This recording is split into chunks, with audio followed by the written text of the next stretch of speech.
നമസ്കാരം മലയാളി വാർത്തയിലേക്ക് സ്വാഗതം. മൂന്നാം ബലാത്സംഗ കേസുമായി ബന്ധപ്പെട്ട് രാഹുൽ മാങ്കൂട്ടത്തിൽ എംഎൽഎക്ക് ഇന്ന് നിർണായക ദിവസം. രാഹുൽ മാങ്കൂട്ടത്തിന് ജാമ്യം കിട്ടുമോ ഇല്ലയോ എന്നതാണ് ഏറ്റവും പ്രധാനപ്പെട്ട ചോദ്യം. രണ്ടാഴ്ചയോളമായി കേസിൽ ജാമ്യാപേക്ഷ തള്ളുന്നു. രണ്ടാഴ്ചയോളമായി രാഹുൽ മാങ്കൂട്ടത്തിൽ ഈ കേസിൽ അറസ്റ്റിലായിട്ട് ജയിലിലായിട്ട് മാവേലിക്കര സബ് ജയിലിലാണ് രാഹുൽ മാങ്കൂട്ടത്തിലായിരിക്കുന്നത്. പുറത്തേക്ക് വരുമോ അകത്തേക്ക് തന്നെ തിരിച്ചു പോകുമോ? മണിക്കൂറുകൾ മാത്രം ശേഷിക്കുന്നു ആ ചോദ്യത്തിന് ഉത്തരം കിട്ടാൻ. എംഎൽഎയുടെ ജാമ്യ ഹർജിയിൽ പത്തനംതിട്ട ജില്ലാ സെഷൻസ് കോടതിയാണ് ഇന്ന് വിധി പറയുക. ബലാത്സംഗം അല്ല, ഉഭയസമ്മത പ്രകാരമുള്ള ബന്ധമാണ് പരാതിക്കാരിയുമായി ഉണ്ടായിരുന്നതെന്ന് ജില്ലാ കോടതിയിലും രാഹുലിന്റെ അഭിഭാഷകൻ വാദിച്ചു. ഇലക്ട്രോണിക് തെളിവുകൾ ഉൾപ്പെടെ ഹാജരാക്കുകയും ചെയ്തു. ജാമ്യ ഹർജിയെ ശക്തമായി എതിർത്ത പ്രോസിക്യൂഷൻ ക്രൂരപീഡനമാണ് പരാതിക്കാരി നേരിട്ടത്, സമാന സ്വഭാവമുള്ള മറ്റ് 2 കേസുകളിൽ രാഹുൽ പ്രതിയാണ് എന്നതടക്കമുള്ള നിർണായക കാര്യങ്ങൾ ചൂണ്ടിക്കാട്ടിയിട്ടുണ്ട്. രാഹുൽ എന്തായാലും ഈ ഒരു വാദങ്ങൾ, രാഹുലിന് വേണ്ടി നടത്തിയ വാദങ്ങളൊക്കെ കോടതി അംഗീകരിക്കുമോ ഇല്ലയോ എന്നതാണ് ഏറ്റവും പ്രധാനപ്പെട്ട ചോദ്യം. പ്രതി വളരെ ക്രൂരനാണ്, അല്ലെങ്കിൽ ക്രൂര പീഡനം നടത്തിയ ഒരു വ്യക്തിയാണ് എന്നതടക്കമുള്ള വാദങ്ങൾ ഉണ്ടാകുന്നു. ആ വാദങ്ങളൊക്കെ അംഗീകരിക്കപ്പെടുമോ? എന്താണ് കോടതിയുടെ വിധി? കോടതി എന്താണ് വിധിച്ചിരിക്കുന്നത് എന്നതടക്കമുള്ള കാര്യങ്ങൾ അറിയാൻ ഇനി മണിക്കൂറുകൾ കാത്തിരിക്കേണ്ടിയിരിക്കുന്നു. മൂന്നാം ബലാത്സംഗ കേസിൽ രാഹുൽ മാങ്കൂട്ടത്തിൽ ജയിലിലായിട്ട് രണ്ടാഴ്ചയോളം പിന്നിടുകയാണ് രാഹുൽ ജയിലിലായിട്ട്. അപ്പോൾ ഇനി പുറത്തേക്ക് ഉണ്ടാകുമോ എന്നതടക്കമുള്ള ചോദ്യമാണ് ശക്തമാകുന്നത്. എന്തായാലും ഈ ജാമ്യാപേക്ഷ എതിർത്ത് പരാതിക്കാരി ഹൈക്കോടതിയിൽ നിർണായകമായ വാദങ്ങളാണ് മുന്നോട്ട് വെച്ചത്. രാഹുലിന്റെ മുൻകൂർ ജാമ്യാപേക്ഷ ഇന്ന് പരിഗണിക്കാനിരിക്കെയായിരുന്നു പരാതിക്കാരിയുടെ മറുപടി സത്യവാങ്മൂലം.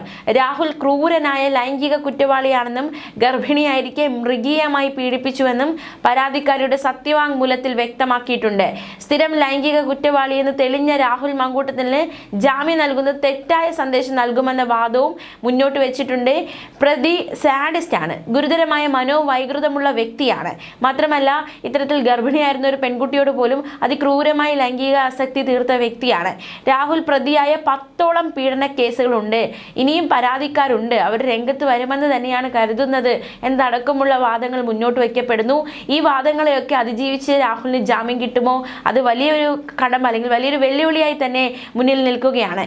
രാഹുൽ പ്രതിയായ 10ഓളം പീഡന കേസുകളെ പറ്റി അന്വേഷണ സംഘത്തിന് വിവരമുണ്ടെന്നും അതിലൊന്നിൽ അതിജീവിത പ്രായപൂർത്തിയാകാത്ത ആളാണെന്നും പരാതിക്കാരി വ്യക്തമാക്കിയിട്ടുണ്ട്. പ്രായപൂർത്തിയാകാത്ത പെൺകുട്ടിയെ അടക്കം രാഹുൽ പീഡിപ്പിച്ചു എന്നടക്കമുള്ള നിർണായക വിവരങ്ങളാണ് പുറത്തു വരുന്നത്. എന്തായാലും ഭീഷണിപ്പെടുത്തി തന്റെ നഗ്ന വീഡിയോ ചിത്രീകരിച്ചുവെന്നും ആ വീഡിയോ ഇപ്പോഴും രാഹുൽ മാങ്കൂട്ടത്തിന്റെ ഫോണിലുണ്ട് എന്നും അതിജീവിത പറഞ്ഞു. പ്രതിക്ക് മുൻകൂർ ജാമ്യം നൽകിയാൽ നഗ്ന ദൃശ്യങ്ങൾ പുറത്താകുമെന്ന ഭയമുണ്ട് എന്നും അതിജീവിതയുടെ വക്കീൽ കോടതിയെ അറിയിച്ചിട്ടുണ്ട്. ഗർഭചിത്രം നടത്തിയത് ഭീഷണിപ്പെടുത്തിയാണെന്നാണ് പരാതിക്കാരി പറയുന്നത്. എന്തായാലും പരാതിക്കാരിയുടെ വാദങ്ങൾ ഇത് ഏത് രീതിയിലാണ് നോക്കുക, അല്ലെങ്കിൽ പരിഗണിക്കപ്പെടുക എന്നടക്കമുള്ള കാര്യങ്ങളുടെ വ്യക്തത വരേണ്ടതായിട്ടുണ്ട്. തീർച്ചയായിട്ടും കഴിഞ്ഞ ദിവസങ്ങളിൽ പത്തനംതിട്ട മജിസ്ട്രേറ്റ് കോടതി രാഹുലിന്റെ ജാമ്യാപേക്ഷ തള്ളിയിരുന്നു. ഇതിനു പിന്നാലെയാണ് ജില്ലാ സെഷൻസ് കോടതിയിലേക്ക് ജാമ്യാപേക്ഷയുമായി രാഹുലിന്റെ വക്കീലന്മാർ സമീപിച്ചത്. എന്തായാലും ജില്ലാ മജിസ്ട്രേറ്റ് നിർണായകമായ നിരീക്ഷണങ്ങൾ നടത്തിയാണ് രാഹുലിന്റെ ജാമ്യാപേക്ഷ തള്ളിയത്. പ്രത്യേകിച്ച് അവർ നടത്തിയ നിരീക്ഷണങ്ങൾ, അതായത് അതിജീവിതയുടെ വാദങ്ങളൊക്കെ അംഗീകരിച്ചുകൊണ്ടായിരുന്നു കോടതി അത്തരത്തിൽ രാഹുലിന്റെ ജാമ്യാപേക്ഷ തള്ളുന്ന സാഹചര്യം ഉണ്ടായത്. തെളിവ് നശിപ്പിക്കാൻ സാധ്യതയുണ്ട്. മാത്രമല്ല, അതിക്രൂരമായ ഒരു കുറ്റകൃത്യം, സ്ഥിരം കുറ്റവാളി എന്ന ലേബലുകൾ രാഹുൽ മാങ്കൂട്ടത്തിലുണ്ട്. അതുകൊണ്ട് തന്നെ രാഹുലിന് ജാമ്യം കിട്ടുക എന്നത് വലിയൊരു വെല്ലുവിളിയായ ഈ ഒരു സാഹചര്യത്തിലാണ് മാറുന്നത്. അതേസമയം ലൈംഗിക പീഡന കേസിൽ റിമാൻഡിൽ കഴിയുന്ന രാഹുൽ മാങ്കൂട്ടത്തിൽ എംഎൽഎക്കെതിരെ DK മുരളി എംഎൽഎ നൽകിയ പരാതി സ്പീക്കർ AN ഷംഷീർ എത്തിക്സ് കമ്മിറ്റിക്ക് വിട്ടു.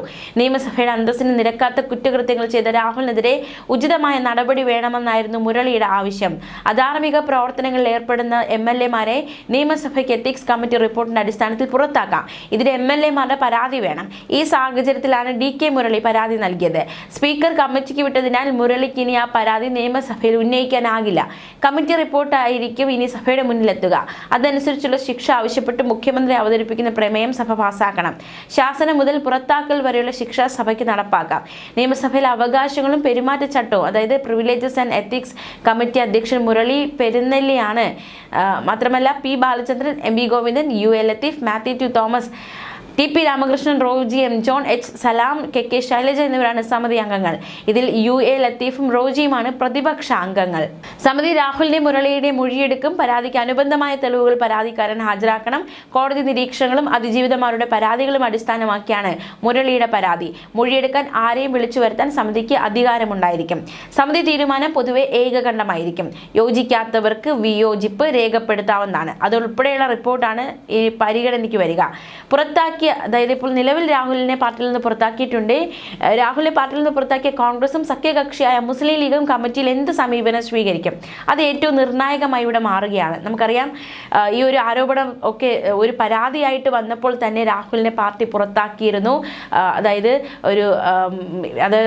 ഈ ഒരു സർക്കാർ ഭരണത്തിന് അല്ലെങ്കിൽ കോൺഗ്രസിന് എതിരാളികൾക്ക് നിങ്ങളുടെ പാർട്ടിയിൽ ഒരു MLA ലൈംഗിക പീഡന കുറ്റക്കാരനാണല്ലോ എന്നടക്കമുള്ള വാദങ്ങൾ അല്ലെങ്കിൽ അത്തരത്തിലുള്ള ഒരു വിമർശനങ്ങൾക്ക് പോലും ഇടം നൽകാതെ പരാതി വന്ന സമയത്ത് തന്നെ ഈ ഒരു നിലപാട് കോൺഗ്രസ് സ്വീകരിച്ചു. ഇനി MLA സ്ഥാനം രാജിവെക്കുക എന്നത് രാഹുലിന്റെ തീരുമാനമാണ്, അത് ജനങ്ങൾ തിരഞ്ഞെടുത്തതാണ്. അപ്പോൾ രാഹുലാണ് തീരുമാനിക്കേണ്ടതെന്ന നയമാണ് കോൺഗ്രസ് സ്വീകരിച്ചിട്ടുള്ളത്. ഇനി ഇവിടെ വരുമ്പോൾ, അതായത് എത്തിക്സ് കമ്മിറ്റിക്ക് മുന്നാകെ വന്ന ആ ഒരു കാര്യം, അവിടെ വരുമ്പോൾ എന്താണ് ഇനി കോൺഗ്രസ് സ്വീകരിക്കുന്ന നിലപാടെന്നതും ഏറ്റവും ശ്രദ്ധേയം. എന്തായാലും റിപ്പോർട്ട് ഉടൻ നൽകാനാണ് സാധ്യത. ഈ സർക്കാരിൻ്റെ അവസാന നിയമസഭാ സമ്മേളനമാണ് ഇപ്പോൾ നടക്കുന്നത്. രാഹുലിനെതിരെ നിയമസഭയിൽ നടപടിയെടുക്കാൻ സർക്കാരിന് താല്പര്യമുണ്ടെങ്കിൽ സമ്മേളനം അവസാനിപ്പിക്കും മുൻപ് തന്നെ നടപടികൾ പൂർത്തിയാക്കണം. മാർച്ച് 26 വരെയാണ് സമ്മേളനം നിശ്ചയിച്ചിരിക്കുന്നത്. അതിനു മുൻപ് തിരഞ്ഞെടുപ്പ് തീയതി പ്രഖ്യാപിച്ചാൽ സമ്മേളനം നേരത്തെ പിരിയും. കമ്മിറ്റിയുടൻ യോഗം ചേർന്ന് നടപടികൾ തുടങ്ങിയേക്കും. എന്തായാലും നിർണായകമായ നീക്കം കോടതിയുടെ ഭാഗത്തു നിന്നുണ്ടാകും. രാഹുൽ മങ്കുടത്തിൽ MLA ക്രൂരനായ ലൈംഗിക കുറ്റവാളിയാണെന്ന് ആദ്യ ബലാത്സംഗ കേസിലെ പരാതിക്കാരി വ്യക്തമാക്കിയിരുന്നു. രാഹുലിന്റെ ജാമ്യത്തെ എതിർത്ത് പരാതിക്കാരി ഹൈക്കോടതിയിൽ നൽകിയ ഹർജിയിലാണ് ഗുരുതര പരാമർശങ്ങളുള്ളത്. വിവാഹ വാഗ്ദാനം നൽകി ഹോട്ടലിൽ വിളിച്ചു വരുത്തി പ്രവാസിയായ യുവതിയെ പീഡിപ്പിച്ച് ഗർഭിണിയാക്കുന്ന മറ്റൊരു കേസിൽ രാഹുൽ റിമാൻഡിലാണ്. 3 യുവതികളാണ് രാഹുലിനെതിരെ പരാതിയുമായി രംഗത്തെത്തിയത്. തന്റെ നഗ്ന വീഡിയോ രാഹുൽ ചിത്രീകരിച്ചതായി പരാതിക്കാരി പറയുന്നുണ്ട്. രാഹുൽ ക്രൂരമായി ബലാത്സംഗം ചെയ്തു, ഗർഭചിത്രം നടത്താൻ പ്രേരിപ്പിച്ചു, ആത്മഹത്യ ചെയ്യുമെന്ന് ഭീഷണിപ്പെടുത്തിയാണ് ഗർഭചിത്രത്തിന് പ്രേരിപ്പിച്ചത്. പാലക്കാട്ടെ ഫ്ളാറ്റിൽ വെച്ചാണ് ക്രൂരമായി പീഡിപ്പിച്ചത്. ദേഹത്തുണ്ടായ മുറിവുകളുടെ ഫോട്ടോയും സത്യവാങ്മൂലത്തിനൊപ്പം പരാതിക്കാരി കോടതിയിൽ സമർപ്പിച്ചു. തന്റെ നഗ്ന വീഡിയോ പുറത്തുവിടുമെന്ന് ഭീഷണിപ്പെടുത്തി തുടർന്നും പീഡനം നടത്തി. ജാമ്യം നൽകിയാൽ രാഹുൽ വീഡിയോ പുറത്തുവിടുമെന്ന ഭീതിയുണ്ട്. വിവാഹബന്ധത്തിൽ പ്രശ്നങ്ങളുള്ള സ്ത്രീകളെ വശീകരിച്ച് ഗർഭിണിയാക്കി ഉപേക്ഷിക്കുകയാണ് രാഹുൽ ചെയ്യുന്നത്. തന്റെ വാട്സാപ്പ് ചാറ്റുകൾ രാഹുൽ നിർബന്ധിച്ച് ഡിലീറ്റ് ചെയ്യിപ്പിച്ചു. പോലീസിനെതിരെ രാഹുൽ ഭീഷണി മുഴക്കുന്നുണ്ട്. രാഹുൽ നിരന്തര കുറ്റവാളിയാണ്. ഇതിന്റെ തെളിവുകൾ പോലീസിന് കിട്ടിയിട്ടുണ്ട്. 10ഓളം ഇരകളുണ്ടെന്നാണ് താൻ മനസ്സിലാക്കുന്നത് എന്നടക്കമുള്ള പരാതിക്കാരിയുടെ വാദങ്ങൾ.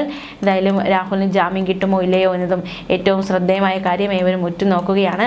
എന്തായാലും പത്തനംതിട്ട ജില്ലാ സെഷൻസ് കോടതിയാണ് ഇന്ന് വിധി പറയുക. ന്യൂസ് ഡെസ്ക് മലയാളി വാർത്ത.